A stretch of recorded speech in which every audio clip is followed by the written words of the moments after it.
பார்த்தா அவங்க அம்மா வந்தால் அம்மானு போய் கூப்பிடுவோம், அத்தான்னு கூப்பிடுவோம். இப்போ நீங்கள் ஒரே தாடியாக இருக்கிறீங்க, அம்மா அக்கா பூரா போர்வை போட்டு போத்திக்கிட்டு இருக்கிறீங்க. நாங்கள் யாரை என்ன சொல்லி கூப்பிட்றேன்னு எங்களுக்கு விளக்கலை. சரி, என்ன அப்படின்னு சொன்னால், நாங்கள் போனால் ஏ அக்கா நல்லா இருக்கியா, ஏ தங்கச்சி நல்லா இருக்கியா அப்படின்னு நாங்கள் எவ்வளோ பாசமாக நேசமாக கேட்டுக்கிட்டு இருப்போம், இவ்வளோ அன்பாக பேசிக்கிட்டு இருப்போம். நீங்கள் புர்கா போட்டு எல்லாத்தையும் மறைச்சிட்டிங்கன்னா எப்படி தெரியும் அப்படின்னு சொல்லி கேட்குறாங்க.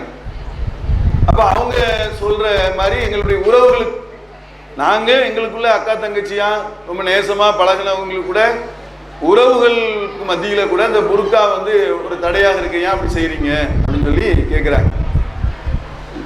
பருத ஆடையை பொறுத்த மட்டும் இஸ்லாம் சொல்லக்கூடிய அந்த முறை என்பது யதார்த்தத்தில் உண்மையிலே ஒரு நன்மையான ஒரு விஷயம்தான் அது.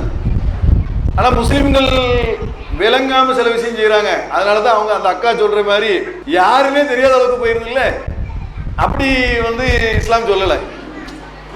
இஸ்லாம் என்ன சொல்றதுன்னு சொன்னா, கண்ணியமான பெண் என்று அறியப்படுவதற்காக உங்களுடைய முந்தானைகளை உங்கள் நெஞ்சின் மீது போட்டுக் கொள்ளுங்கள் அப்படின்னு சொல்லுகிறது. ஒரு பெண் கண்ணியமா பார்க்கப்படணும் இல்லையா? ஒரு பெண்ணை ஒரு ஆண் என்ன செய்யணும்? கண்ணியமா பார்க்கப்பட வேண்டும் என்பதற்காக உங்க முந்தானையை உங்க நெஞ்சின் மீது போட்டுக்காங்க, மேல போட்டுக்காங்க அப்படின்னு போட்டுக்காங்க. மேல் ஆடையை தான் சொல்லுது. சரியா? இப்படி போடும் போது உள்ள நன்மைகள் என்ன? இது ஒரு கண்ணியமான பெண் என்று அறியப்படுவதற்காக. இப்போ ஒரு பெண்கள் இருக்காங்க இல்லையா, அவங்களுக்கு ஆடைகள், ஆண்கள் பெண்கள் ஆடைகள் விஷயத்துல குறை சொல்றது எதை சொல்லுவாங்கன்னு சொன்னா பெண்களை தான் சொல்லுவாங்க, ஆண்களை சொல்லவே மாட்டாங்க. அவன் டவுசர் போட்டு வந்தாலும் அவன் ஆம்பளை பையன், அவனை பத்தி பேசிக்கிட்டு இருக்கேன்பாங்க இல்லையா? பொம்பளை பிள்ளைன்னு சொன்னா பிறந்ததுல இருந்து வளர்க்கும் போதே சொல்லி சொல்லி வளர்ப்பாங்க. இது யதார்த்தமான விஷயம்.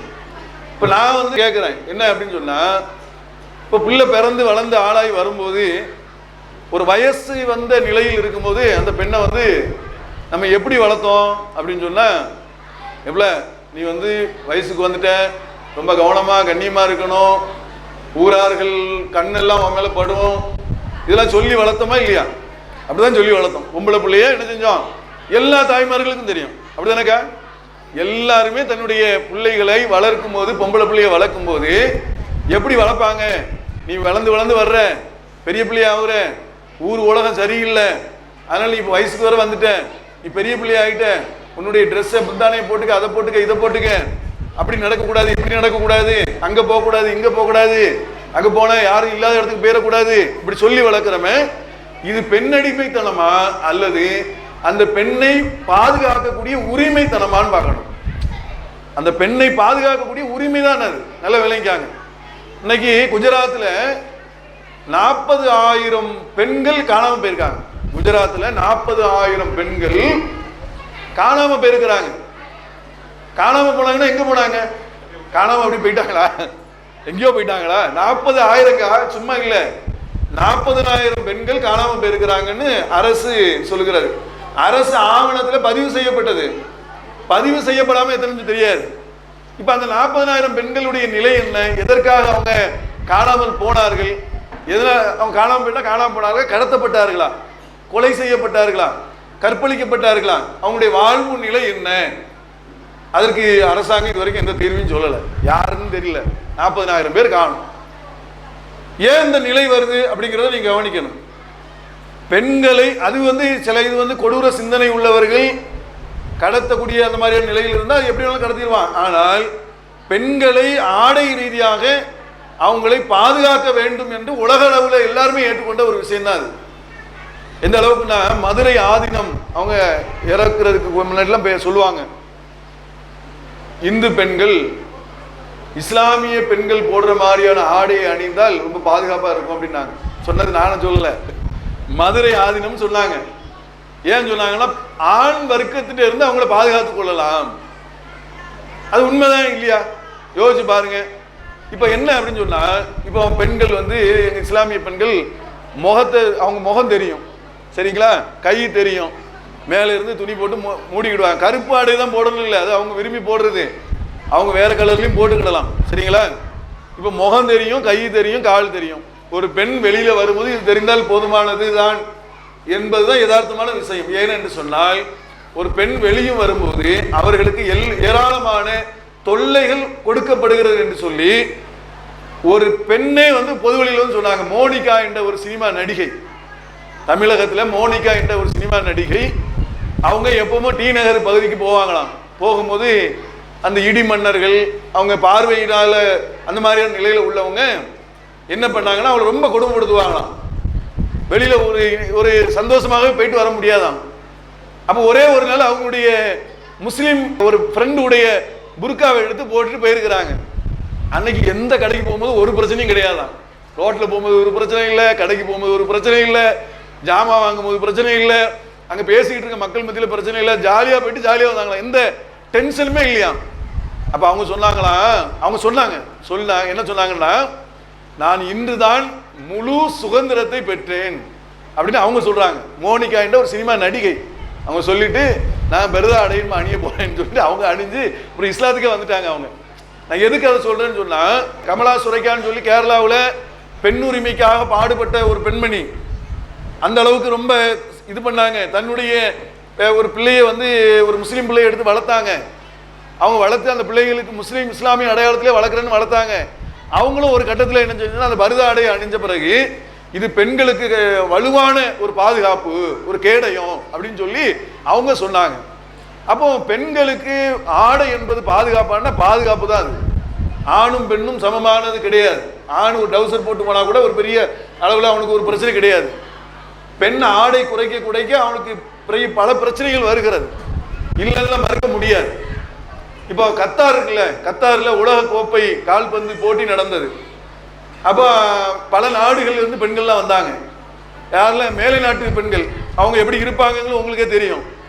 அப்படிப்பட்ட பெண்கள் வரும்போது கத்தார் என்ன சொல்லிச்சுன்னு சொன்னா, கத்தார் உலகளாவிய கால்பந்து போட்டி நாங்கள் இங்கே நடத்துகிறோம், ஆனால் எங்களுடைய கல்ச்சரை வந்து நீங்கள் பாதுகாப்போட இங்கே நடக்கணும் அப்படின்னு சொல்லி, இங்கே மது கூடாது, பொது இடங்கள்ல அந்த மாதிரியான மேலை நாட்டு கலாச்சாரங்களை சொல்ல முடியாது, அது மாதிரியான நிலைகள்லாம் பொது இடங்கள் இருக்கக்கூடாதுன்னு சொல்லி அவன் ஒரு சில கட்டுப்பாடை போட்ட பிறகு கத்தாருடைய கால்பந்து நிகழ்ச்சிக்கு வந்துட்டு போன பெண்கள் எல்லாம் மீடியாக்களுக்கு என்ன தெரியுமா பேட்டி கொடுத்தாங்க, உலக நாடுகளிலேயே கத்தார் தான் பெண்களுக்கு பாதுகாப்பான நாடுன்னு சொல்லி பேட்டி கொடுத்தாங்க. யாரு பேட்டி கொடுத்தவங்க? மேலை நாட்டு கலாச்சாரத்திலே ஊறி போன பெண்கள். அவங்க ட்ரெஸ் எல்லாம் எப்படி இருக்குன்னு உங்களுக்கு சொல்ல வேண்டியது இல்லை. அந்த பெண்கள் சொன்னாங்க கத்தார்ல உரிமைகள் இருக்கிறது என்று அவங்க சொன்னாங்க.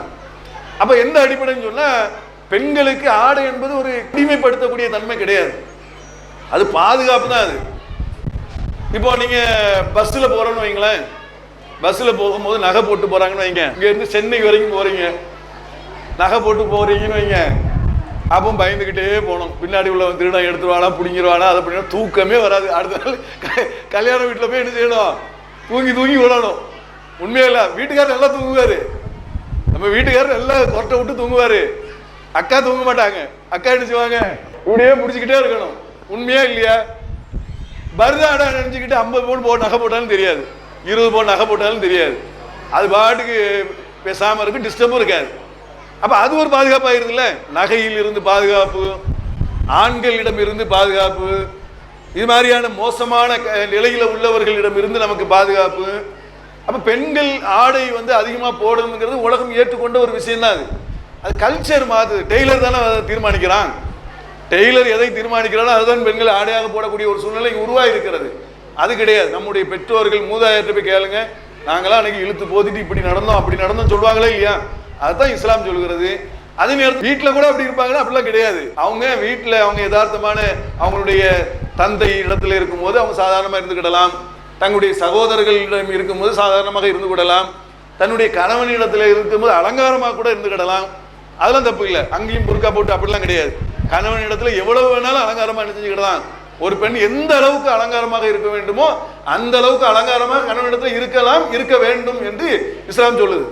அது தப்பு கிடையாது. வீட்டுக்குள்ள இருக்கும்போது பிரச்சனை இல்லை, வெளியில வரும்போது முகம்தான் என்ன செய்யுது தெரியுது, முகத்தை மறைக்க சொல்லி இஸ்லாம் சொல்லல.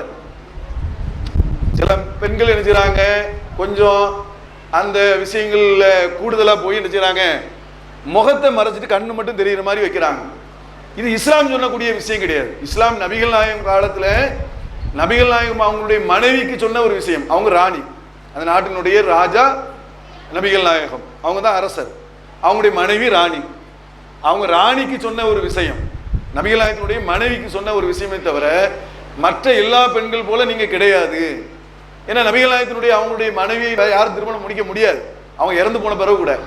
அப்ப மற்ற பெண்கள் மாதிரி நீங்க இருக்கக்கூடாதுன்னு சொல்லி அவர்களுக்கு தான் முகம் மறைக்கிறதுக்கு உண்டான சட்டம் வந்ததே தவிர மற்ற எல்லா பெண்களுக்கும் அடையாளம் தெரியும் விதத்துல தான் நீங்க நடக்கணும். அதுதான் ஒழுக்கமுள்ள பெண் என்று அறியப்படுவதற்கு உண்டானது என்று திருக்குர்ஆன் சொல்லுகிறது. அடையாளம் தெரியணும், முகமே தெரியலன்னு வைங்க. இப்போ ஒருத்தன் என்ன செய்யறான், அக்கா யாருன்னு தெரியாது, மனைவி யாருன்னு தெரியாது. இப்போ ரோட்ல இருக்கிறாங்க, தன்னுடைய மனைவின்னு அவன் எப்படி கண்டுபிடிப்பான்? அவன் மனைவி கண்டுபிடிக்க முடியாத. அப்போ முகத்தை மறைக்கிறது என்பது இஸ்லாத்துல இல்ல. அவங்க முந்தானை வந்து நெஞ்சின் மீது போட்டுக்கொள்ள வேண்டும் அப்படின்னு சொல்லி இஸ்லாம் சொல்லி இருக்கிறது. அதைத்தான் செய்ய வேண்டும். முஸ்லிம்கள்ல அறியாமல் அதை செய்யறாங்க, அது தவறுதான். அது தவறாக புரிந்து கொண்டு செய்வதனுடைய விளைவால் தான் ஆம்பளையே அதே மாதிரி ட்ரெஸ்ஸை போட்டுட்டு போய் என்ன செய்யறான், முஸ்லீம் பெண்களோடு இருக்கிற மாதிரி இருந்துக்கிறது, அதே மாதிரி தவறாக திருட போறது, இது மாதிரி நல்ல ஆம்பளை அதெல்லாம் வீடியோ வருது, மூஞ்சை இப்படி தூக்கி பார்க்குறான் ஆம்பளை, அப்புறம் பிடிச்சி அவனை வச்சு அடிக்கிறாங்க. முகம் கண்டிப்பாக என்ன செய்யணும் தெரியணும். முகம் என்பது அடையாளம், சரியா? மூக்கின் மீது அடையாளம் இட்டிருக்கிறோம்னு குர்ஆன் சொல்லுகிறது. மூக்கு இருக்குல்ல, அதுதான் ஒரு மனுஷனுக்கு. இதை மறைச்சிட்டோம்னா யாருன்னு தெரியாது. இந்த மூக்குல தான் அடையாளமே இருக்குது. இந்த மூக்கை மறைச்சிட்டு ஆளை கண்டுபிடிக்க முடியாது, யாரும் சொல்ல முடியாது. அதனால அது அடையாளத்தை நம்ம நினைச்சணும். அதாவது ஒழுக்கமுள்ள பெண்கள் என்று அறியப்படுவதற்காகத்தான் அப்படின்னு சொல்லுது. அப்ப அறியப்படுறது என்னது, முகத்தை வச்சு அறியப்பட முடியும், அதான் அதனுடைய விஷயம். இஸ்லாம் மற்றும் சமுதாய செய்திகளை அறிந்து கொள்ள தமிழ்நாடு தௌஹீத் ஜமாஅத் யூடியூப் பக்கத்தை உடனடியாக சப்ஸ்கிரைப் செய்து கொள்ளுங்கள். மேலும் பெல் பட்டனையும் கிளிக் செய்து கொள்ளுங்கள்.